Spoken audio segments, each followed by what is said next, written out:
In school, we learn that math problems have one right answer. 5 plus 5 is always 10. But what happens when you step outside the classroom? Real-world problems aren't so neat. They're open-ended, meaning there can be hundreds of correct ways to solve them. And the most important thing is explaining how you got there. Think about it this way. A closed problem is, what's the area of a 4 by 5 meter rectangle? The only answer is 20 square meters. An open-ended problem flips this around. A rectangle has an area of 20 square meters. What could its dimensions be? Now you have options: 4 by 5, 2 by 10, even 2.5 by 8. Suddenly, it's not just about calculation.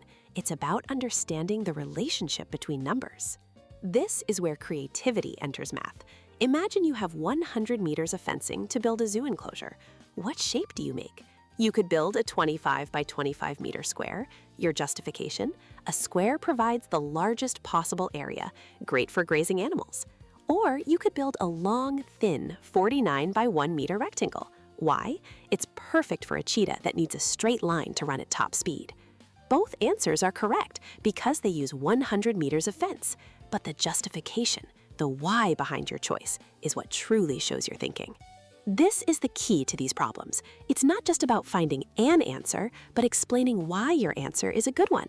When you face a problem with many solutions, don't just write down a number. Show your work as a math showcase. Say, I chose this answer because, and explain your reasoning. You can even mention other possibilities you considered. It proves you've explored the problem deeply. After all, in the real world, the best solution isn't just about the numbers, it's about the story they tell.